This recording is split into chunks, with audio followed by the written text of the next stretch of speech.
Right, hello everyone, welcome back to another quick video.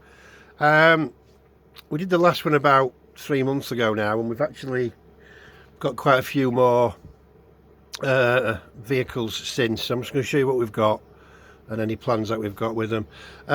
Just quickly showing you that boat. If you've seen any other videos, you know that I bought that boat off eBay. It was actually in Paris for about, oh, I don't know, 20 quid I think it was. It was an absolute wreck. I bought it because my dad built me one of these years and years ago, and I'd really struggled to find one since, and I found it, and I got a company to make up the stickers, and then before I painted it, I took it on the water near me on a canal, and a swan absolutely destroyed it. Smashed all the cabins here, the top section, just smashed a lot. So I've had to do my best rebuilding it, and I'm not into wood at all, but I think it's come out. It's okay. It's not brilliant. It's running a 540 Tamiya motor, ESC in there, and it's okay. It just needs a bit of weight. I've just got some more weights there. It needs a bit of weight in the back. But no, I think, you know, it's what it is. It's a cheap boat, but you know, it goes nicely with that one, because again, that's the other one that I had years ago. So that's that. I'll try and get a bit of footage when the weather picks up, but it'll be spring now. Might try and get both boats on the water together. What else have we got? We've got this here, which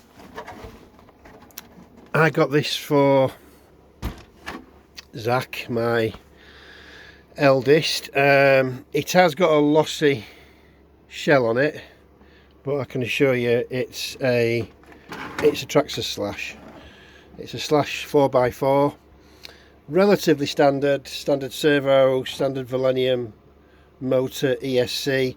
It has got, as you can see there, RPM A-arms on the front only, not on the rear, but we have got metal drive shafts in there. They're an upgrade, which mine hasn't got. Shell's actually in very good condition.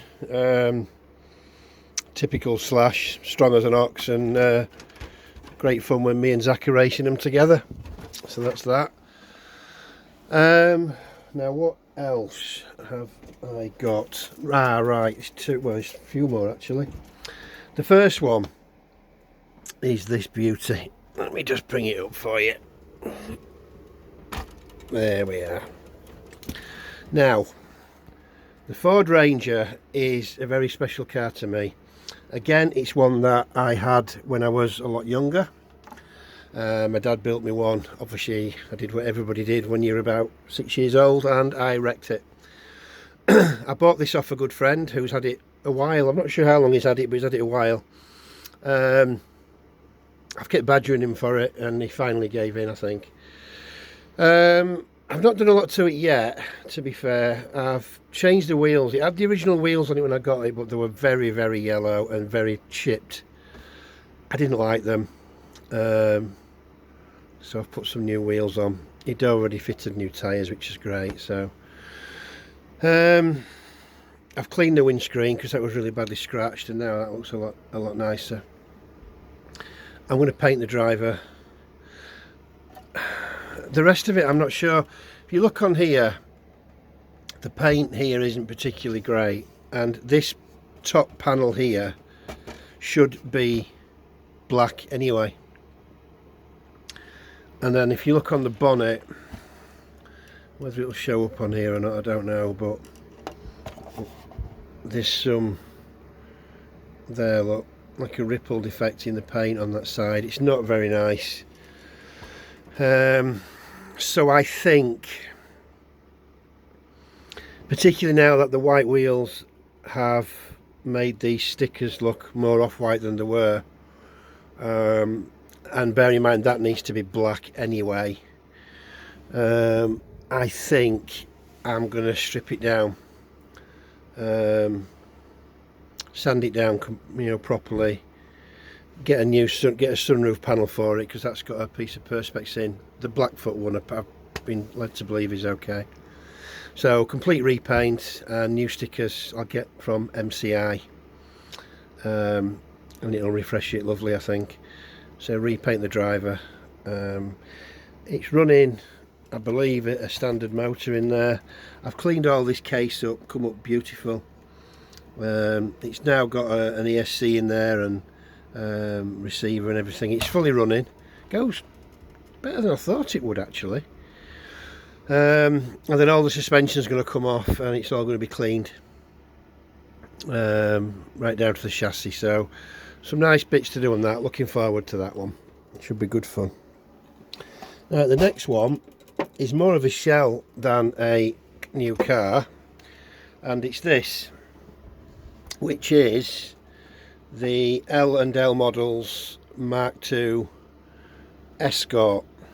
Now, if you follow L&L models on Facebook or you go on their website, they do 3 or 4 Escorts.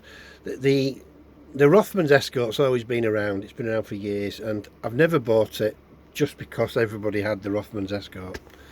So, and I'm a massive Mk2 Escort fan. I've owned RS 2000s and Mk2s, you know, over the years, you know, real cars. So this one is the Vatanen Circuit of Ireland car. They also do a heat for hire, Andrews heat for hire liveried one, which I presume is Russell Brooks, and they also do the red Cossack car, which I've not looked at that, but I'm guessing the Cossack cars, I don't know who drove the Cossack cars. Anyway, they've got them as well. So, but the detail on the shells is fantastic. I bought the extra mini light style wheels with a slightly wider offset to fill the arches out, and then obviously I bought the spotlights as well. The other thing I've not done to it is fitted the window surrounds, the stickers, apart from on the screen, because it had to match it with the sun strip. But I tend to find that the lift off and the flake, and I don't particularly like them, and on a black car you couldn't see them anyway. You do have to, when you're cutting this shell out, you have to cut the back panel out separately to the shell. It's a different piece, and it just, you bolt it on there and underneath the spoiler. But I really do think that is a cracking looking car. That's on a TTO2 chassis, running a 10.5 turn speed passion motor, high speed gear kit, aluminium drive shaft, a really cheap eBay ESC, one of those T-Sky ones, 120 amp allegedly, never been 120 amp in a million years, but I've had that ESC in about 3 years and it's been perfect. It'd be nice to get some footage of this on a dry day outside on some tarmac, because the diff's locked up. My son started drifting. I didn't want to buy a drift car, so I just locked up the rear diff on this, and it drifts beautifully. Even on rally block tyres it drifts, because it's got such a nice motor in it. I can't remember if I locked it with Blue Tack or Araldite, to be fair. I can't remember. Don't suppose it's important really. So that's that. Now the theme of Mk2 Escorts continues with this. Now this is a strange one. As you can see, this is a Lectricar. I believe it's from the mid 70s or mid to late 70s. And as you can see there, it says it's 3 forward and 3 reverse speeds. It's in its original box, but it's not complete. Again, I bought this from a friend who I heard that he just bought it. Oh, sorry about that.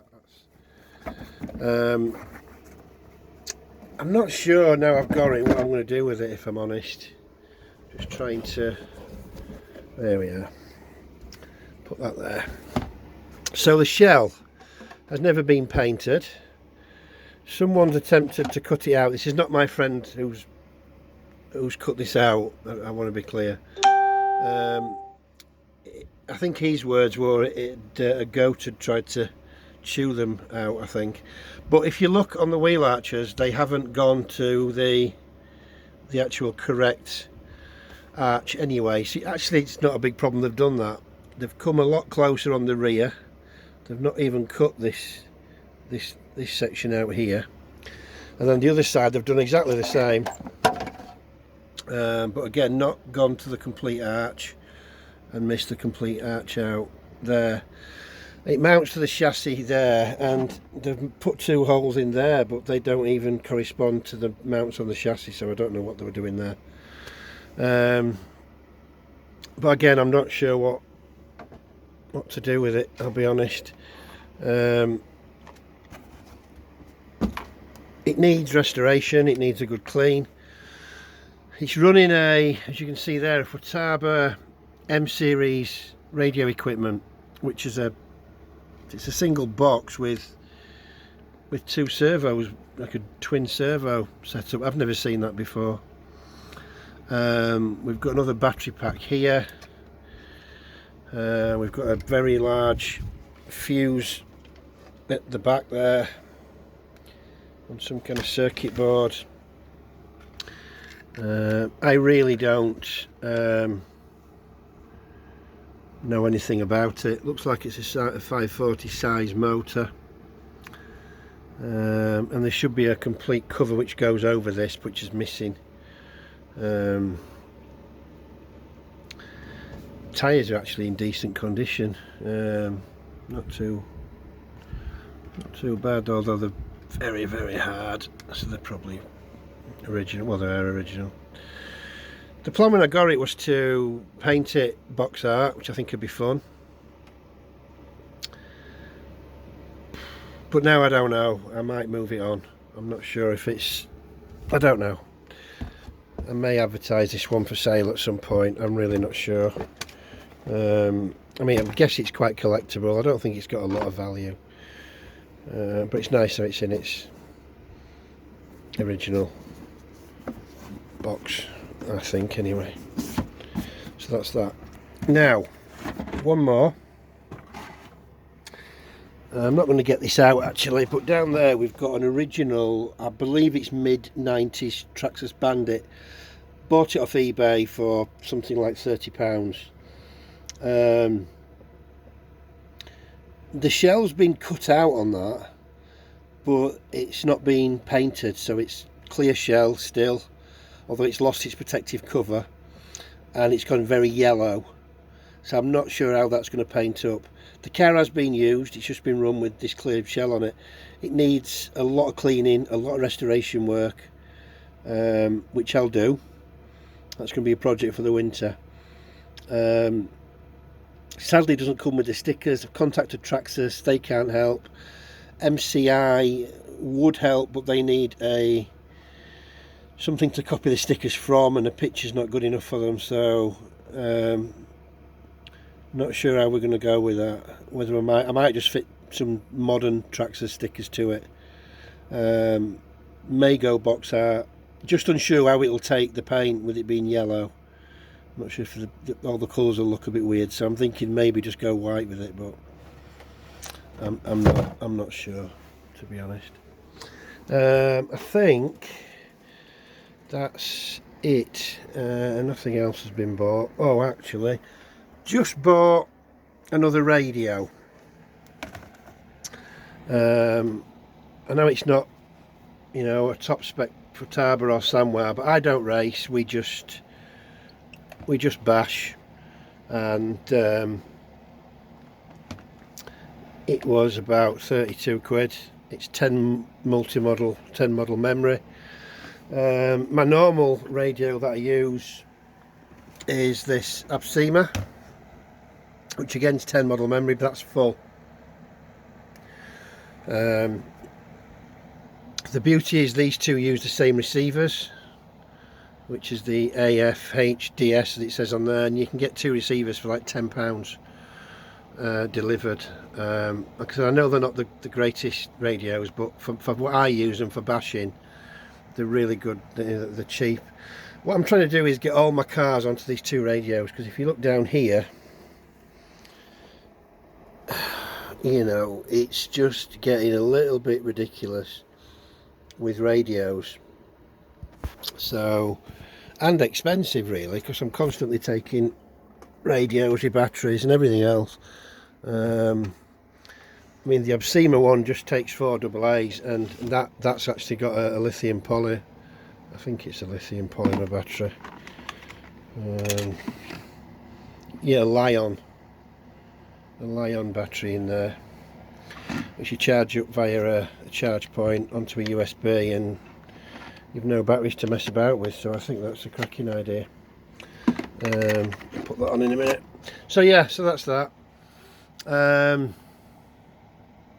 Don't think we've got anything else really to concern ourselves about. No, I think we're there at the minute.